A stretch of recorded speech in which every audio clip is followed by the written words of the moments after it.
botas. Pero panyera, pwede ba tamin nyo include sleeping bags, imanta, pati tamin magakamisa? Si, basta asegura lang tu kay hindi gayod bien pesaw dito yung bag. Para libyano lang si ay kargaya tu. Sige, preparaya tamin nyo con el di mio go bag. Kay mas bueno kel kumpiyansa kita kaya prepara kita. Kontra ay asusta kita, liga na ora kay palta di aton preparasyon.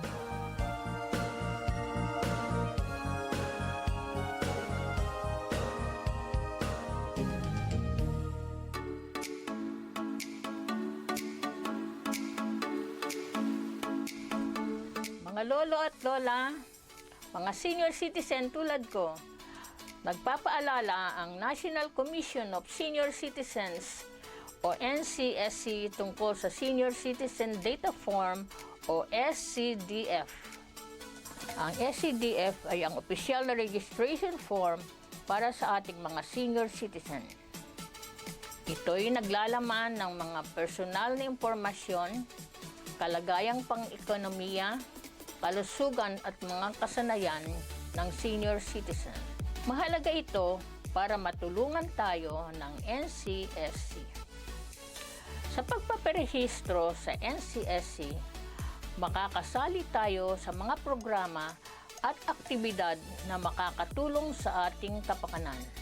Responsibilidad nating magbigay ng tamang impormasyon para matugunan ng ating mga pangangailangan. Kaya, mga lolo at lola, magparehistro na sa NCSC. Kung kayo ay nahihirapan sa pag-fill up ng form, pwede kayong humingi ng tulong sa inyong pamilya o malapit na kaibigan para sa mas maayos at masayang buhay bilang senior citizen. Magparehistro na. Bisitahin ang inyong lokal na opisina ng senior citizens para sa iba pang impormasyon. Bumisita sa ncsc.gov.ph at magparehistro na ngayon. Ang paalalang ito ay hatid ng 1116 DXAS, your community radio. Simula pa noong 1948, lubos na naibabahagi ang mabuting balita ni Hesukristo sa mga Pilipino sa ating bayan at maging sa mga nasa ibang bansa tungo sa Far East Broadcasting Company Philippines. Sa Mega Manila, makakapakinig sa 702 DZAS AM, Agapay ng Sambayanan, at 98.7 DZFE FM, The Master's Touch. Sa Santiago City, Isabela, sa 1143 DZMR AM, Missions Radio, Legazpi City, Albay, CARE 104.3 Dewey FM. Sa Quezon, Palawan, 106.3 DZRK FM, Radio Kapitbisig. Sa Tacloban City, 97.5 DYFE-FM, unang tugon ng pamayanan. Bacolod City, 1233 DYVS-AM, the sweet voice of salvation. Up 987 DYFR-FM, life-changing. Sa Cagayan de Oro City, 103.3 The New J DXJL-FM, your positive choice. Zamboanga City, 1116 DXAS-AM, your community radio. Cotabato City, 106.9 DXGR-FM, Radio Gandingan. Sa Coronadal City, 1062 DXKI-AM, your friendly voice. Davao City, 1197 DXFE-AM, the Good News Radio. Makakapakinig din sa mga online streams at sa mga mobile apps. FEBC Philippines, hanggang marinig ng lahat. 1116 DXAS, your community radio. Kasama sa araw-araw, kakwentuhan ka agapay, kaibigan ka barangay. Ito ang radyo mo. 1116 DXAS, your community radio. 1116 DXAS, your community radio. Kayo ay nakikinig sa 1116 DXAS, your community radio. kasapi sa kapisanan ng mga broadcaster ng Pilipinas.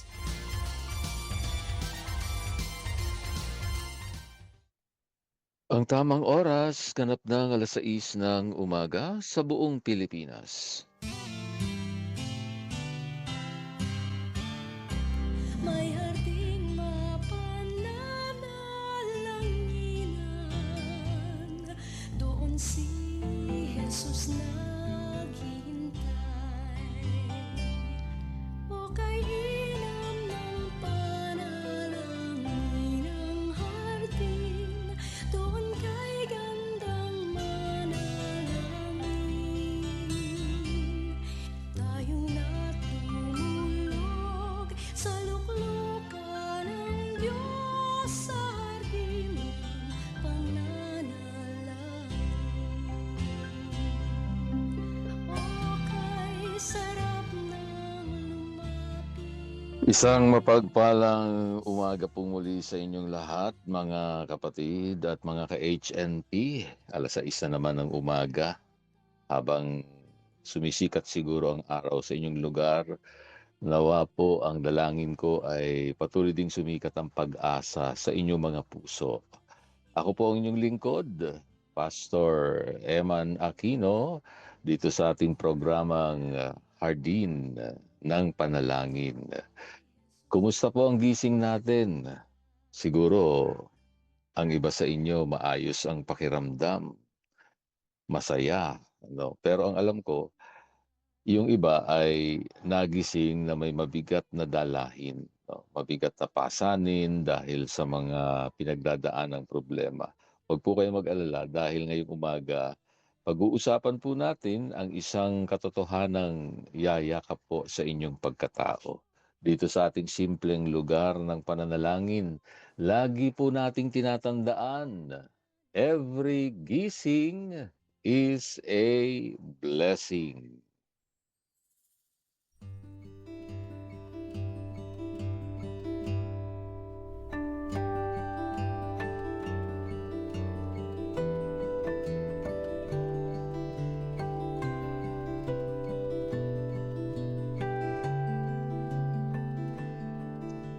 Nasa ika-9 na araw na tayo po ng ating serye sa The Beauty in the Brokenness. At ngayong umaga, ang tema natin ay Joy in the Midst of Sorrow.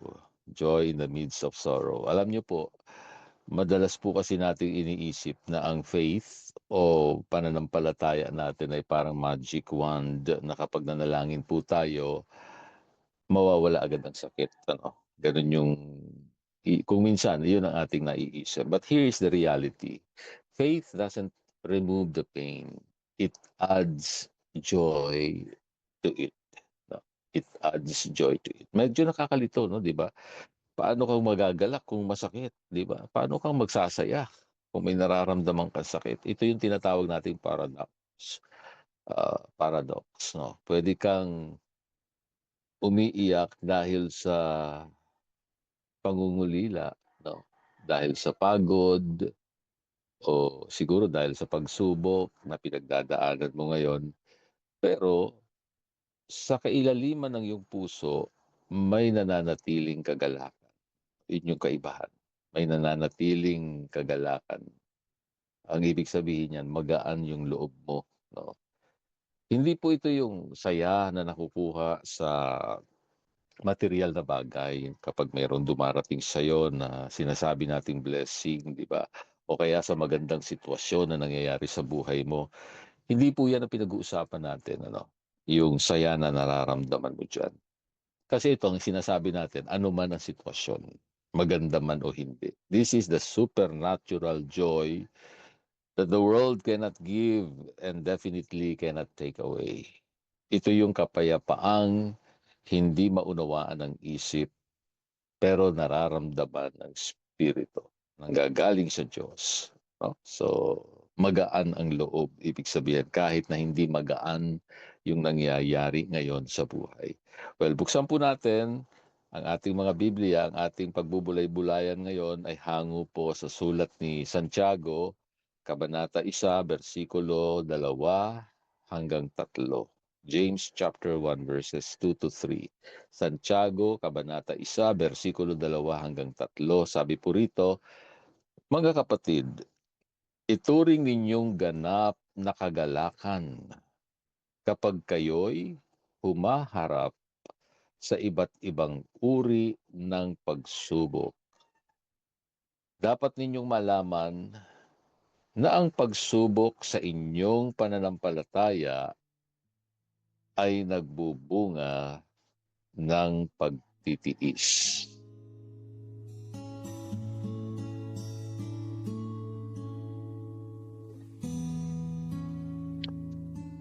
Sabi siguro ng iba, wait, Pastor Eman, sabi ni Santiago, ituring na kagalakan ang pagsubok?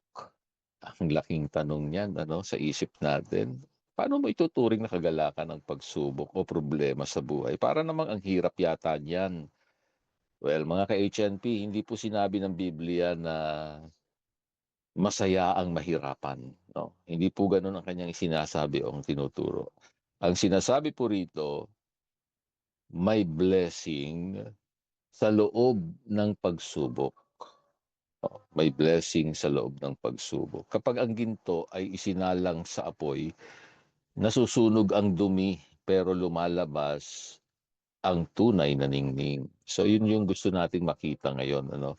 Ang kagalakan po natin ay hindi po nakadepende sa what is happening o ano ang nangyayari, kundi sa who is with us. Yun po yung kagalakan. Diyan po ang ating kagalakan nagmumula.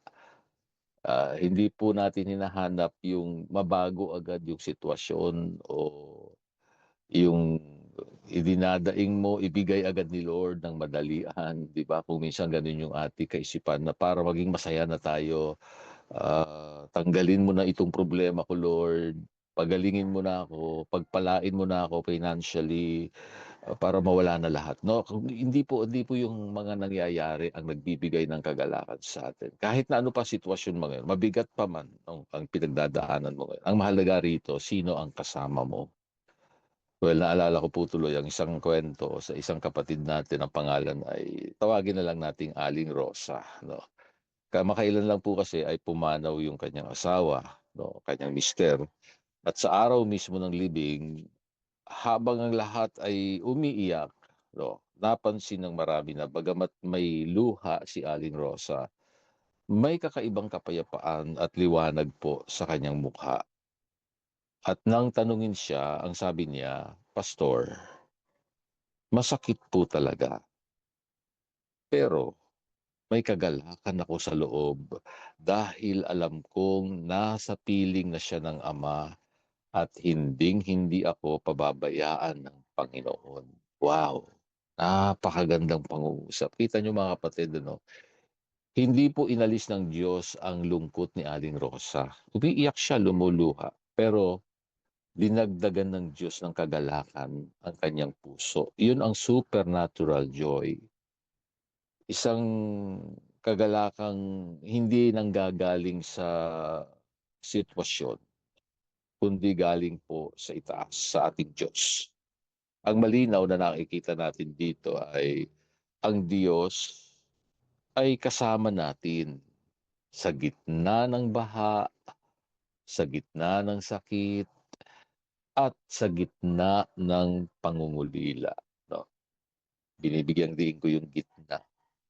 Kasi kung minsan ang natatanaw natin yung dulo, yung pagkatapos na, hindi.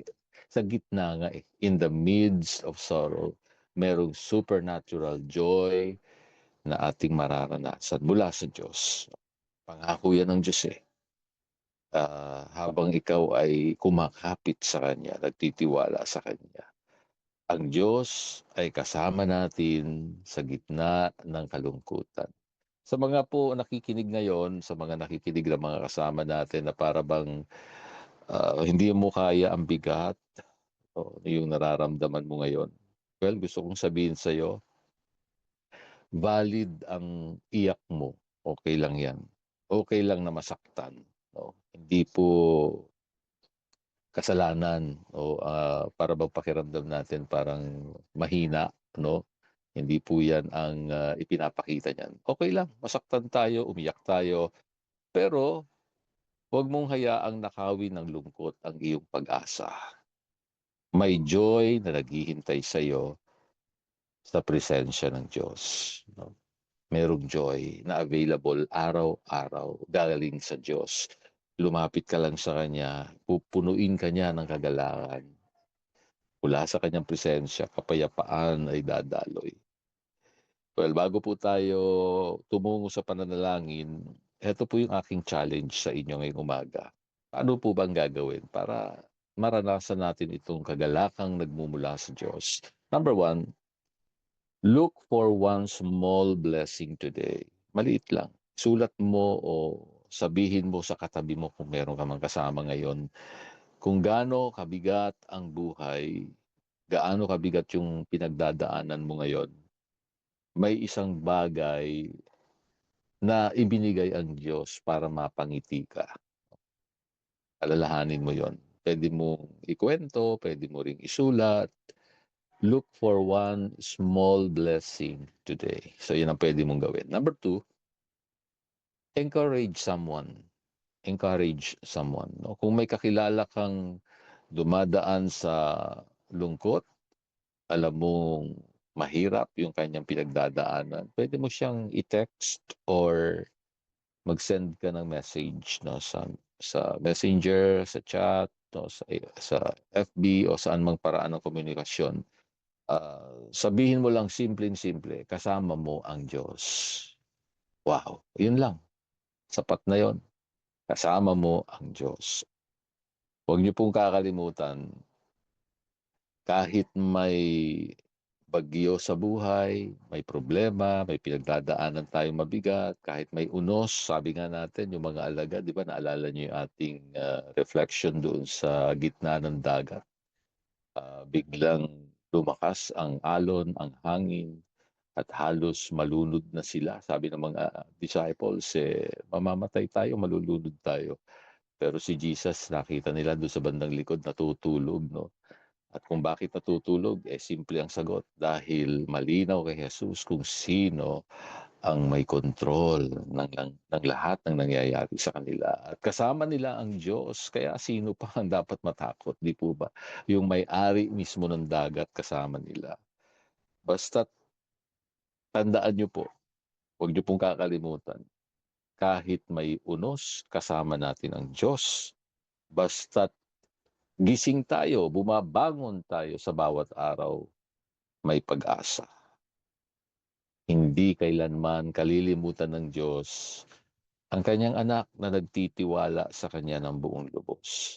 Ipagkakaloob ng Diyos ang kagalakan sa gitna ng iyong kalungkutan. Muli, ako po ang inyong hardinero, Pastor Emman Aquino, na nagpapaalala. Sa hardin ng panalangin, bawat luhang itinatanim ay aanihin bilang kagalak.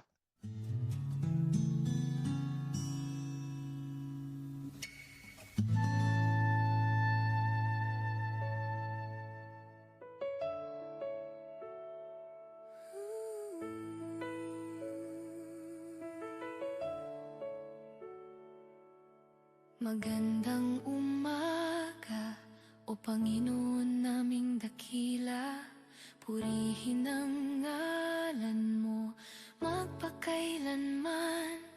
Dumating nawa ang iyong kaharian, mangyari nawa ang iyong kalooban. Sa aming mga buhay, ikaw lang ang papupurihan. Sa iyo kami umaasa, sa lahat ng aming kailangan. Sa mga tukso kami ay tulungang lumayo. Sa mga kasalanan kami ay patawarin. At patawarin namin ang nagkasala sa amin.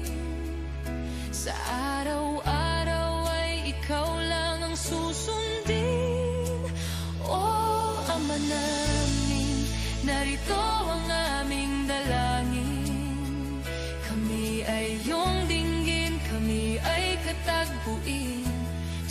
hardin ng panalangin.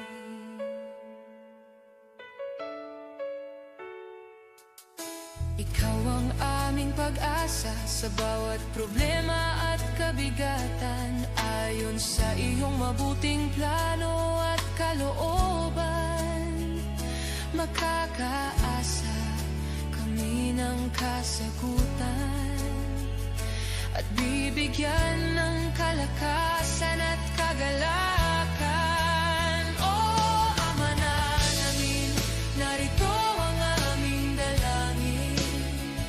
Kami ay iyong dinggin, kami ay katagpuin sa hardin ng panalangin. O Ama na namin, narito ang aming dalangin. Kami ay iyong dinggin, kami ay katagpuin sa hardin ng panalangin.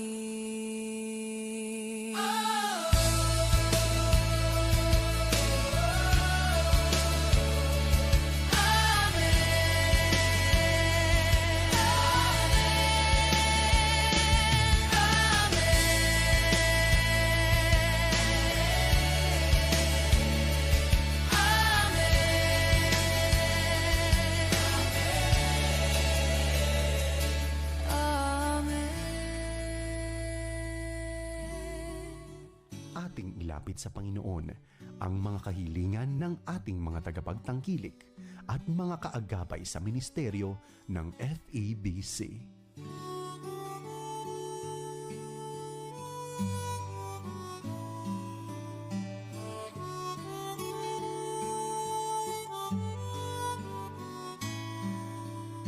Kayo po ay patuloy na nakikinig pa rin dito sa inyong himpilang DXAS, Radyo Komunidad ng FEBC Philippines. Dito po ang inyong kahilingan ay dinadala natin sa presensya ng Diyos. Tayo na pong magsama-sama at tayo ay manalangin. Mapagpalang Ama, salamat po sa umagang ito. Dalangin ko po ang bawat isang mga nakikinig ngayon na dumaranas ng matinding kalungkutan, may problema, may nararamdamang sakit sa kalooban. Iyakapin niyo po nawa sila ng iyong supernatural joy. Lord, hindi namin hinihiling na alisin ang lahat ng problema agad-agad, kundi dagdagan niyo po ang aming pananampalataya upang makita po namin ang kagalakan sa gitna ng aming mga luha o pag-iyak o anumang sitwasyon na nagpapabigat ng aming loob. Ikaw ang aming lakas. At dahil kasama ka namin, Lord, haharapin namin ng may pag-asa ang bawat sitwasyon na kinakaharap namin ngayon o pinagdadaanan. Salamat po sa bawat isang nakikinig ngayon, sa bawat isang may kahilingan. Lord, kakatagpuin niyo po sila. Kasama na, Panginoon, pinapagpipray namin si Ate Mila Camantigue sa Canada ngayong araw na ito. Ikaw ang Diyos sa kanyang buhay. Dalangin namin ang kagalingan. Ma-approve na po yung PR niya sa Canada. At pag-iingat at probisyon sa kanyang kalagayan, Panginoon. Ganon din ang newborn baby ni Sir Chester. Patuloy naming pinapanalangin na maging malusog ang batang ito at makalabas ng ospital. Lord, ikaw ang Diyos na nagbibigay buhay. Salamat po, Panginoon. Salamat din po sa pangangalaga mo sa Araneta family, kay Ate Jonah, sa kanyang buong pamilya. Ikaw ang Diyos na kanilang kasama. Pagpalain niyo po silang patuloy. Ganon din po ang oath-taking ni Yan, Lord. Salamat po sa biyaya mo sa batang ito. Kung hindi na nga bata, Lord, talagang napakabuti mo sa kanyang buhay. Pagpalain mo siya. Alam ko na meron kang magandang layunin sa kanyang buhay at matatagpuan niya, Panginoon, ang sentro ng kalooban mo. Sa kanyang career, patuloy kong ipinapanalangin. Gamitin niyo po siya. Pagpalain niyo po sila. Kasama si Pastor Titing at Pastora Noemi Labata sa kanilang mga gawain sa Cebu. Ikaw pa rin ang Diyos na nangangalaga po sa buong pamilya. Salamat din po sa pagpapala mo sa Avino, Saldea, Desposado at Ruiz family. Salamat Panginoon, ikaw ang Diyos na kanilang kasama sa mga panahong sila'y dumadaan sa matitinding pagsubok ng buhay. At maging sa Adriano family, kay Ate Baby, salamat Lord sa kagalingan sa kanyang tuhod, kay Anvil Palencia, kay Margox J. Laginday, at kay Ricardo Adriano at kay Rodman sa kanyang mga kapatid. Ipinapanalangin po namin patuloy mong pagpalain si Kuya Omeng, si Kuya Ading, si Cesar at kanyang mga hipag, si Carmelita Bolo at si Teresa Adriano, si Lid Mati, si Flor Adriano, si Pastor Benz Mananzala. Salamat po sa kanyang buhay. Pagpalain niyo po siya. Kasama po sa akin pinagpipray ang Aris clan at Estrada clan. Lord, katagpuin niyo ang mga pamilyang ito. Nawa ay bawat isa makakilala sa iyo, Panginoong Jesus. Dalangin po namin mabuksan kanilang mga puso at tanggapin ka bilang Panginoon at tagapagligtas ng kanilang buhay. Kasama na rin ang probisyong pinansyal para sa Samia family sa Operation Mischa Sandra Samia. Pagpalain mo, maging matagumpay po ang operasyon ito, Lord. Ang biyaya mo'y kanilang maranasan. At ganoon din po si Ton at si Rachel, bigyan niyo po ng anak. Ikaw po ang Diyos na nagbibigay buhay. Lord, dalangin ko rin ang kalusugan niyan. Papalain niyo po siya. Batang sa sinapupunan niya, Panginoon, ikaw ang Diyos ng mga ngalaga po nito. I-bless niyo po ang mag-asawa, si Robin at si Yenyen. Salamat, Panginoon, kay Teodora Villanueva at kay Pedro Madridejo. Salamat na ikaw ang Diyos na nangangalaga rin sa kanilang kalusugan. Panginoon, pagpalain niyo po sila. Aking idinadalangin din po ang Bonyog family. Tuloy na bigyan mo sila ng kagalakan sa gitna ng kanilang nararamdamang kalungkutan ngayon. Ikaw pa rin ang Diyos na nangangalaga sa kanilang buhay. Pagpalain niyo po ang Hubilon family, si Nanay Isabel, magandang kalusugan iyong ipagkaloob. Kay Remy Shi, pinapag-pray ko rin po ang kanyang kalagayan, Panginoon. Pagpalain niyo po siya. Kasama na rin ang oath-taking ng apo ni Ma'am Agnes, si Mark Vin. Pagpalain niyo po siya sa araw na ito, Panginoon. Salamat po sa pangangalaga niyo po sa bawat isa. Maging kay Marife Sabado, salamat sa kanyang buhay at sa kanyang buong pamilya. Sa Senon family, maraming salamat kay Ate Elsa, kay Alexander. Ikaw ang Diyos sa kanilang buhay. Kay Thea Aguila, patuloy mo siyang pagpalain, Panginoon. Samahan mo po siya sa kanilang pinagdadaanan niya sa pamilya at sa ministeryong pinagkatiwala niyo po sa kanya. Gamitin mo siyang patuloy, Ama. Si Dolores Gamban, ipinapanalangin ko rin, gagabayan niyo po siya, Panginoon. Bigyan mo siya ng maayos na desisyong gagawin at kung saan man po siya maninirahan, ikaw po ang Diyos na magpo-provide ng kanyang pangangailangan. Si Kuya Ador, patuloy kong itinataas sa iyo. Dinadalangin namin ang kanyang recovery, Panginoon. Salamat po sa iyong pangangalaga po sa kanila. Pinupuri ka namin. Maging kay Violeta Yadao, ikaw ang Diyos na patuloy po namin pinagkakatiwalaan, kanyang pamilya sa pangangalaga mo.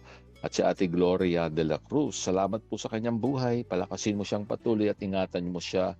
Sama ng kanyang mga anak, si Gary, si Gilbert, si Gail, si Gladys. At kasama na rin si Grace, ipinagpipray namin. Bigyan mo siya ng lakas, Panginoon. Miraculous healing po para kay Jiho Pelaez. Patuloy namin siyang itinataas sa iyo. Bigyan mo siya ng paningin, Panginoon, sa ngalan ni Jesus. Idinadalangin po namin kanyang kalagayan. At sa bawat isa na kasama namin ngayon, nakikinig, sa bawat pamilya, inilalapit namin sa iyo. Walang ibang Diyos na aming kikilalanin at aming sasambahin. Pinupuri ka namin. Lahat ng ito'y aming dalangin sa matamis na ngalan ni Jesus. Amen.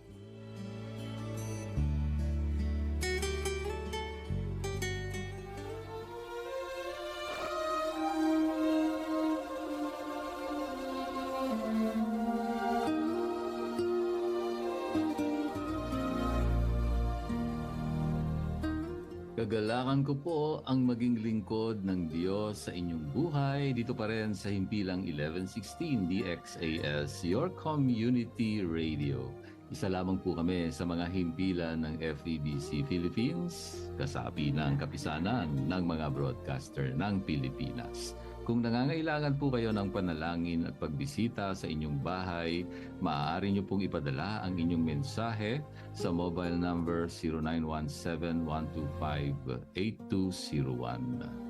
Hanggang sa susunod pong muli sa parehong oras at himpilan pa rin, maraming salamat sa inyong pakikinig at maraming salamat kay Rolando Alfonso at Romel Paulino na umaalalay sa atin sa bawat umaga. Ako po ang inyong hardinero, Pastor Eman Aquino. Paalala po muli, sa lahat ng ating ginagawa, luwalhatiin natin ang Diyos.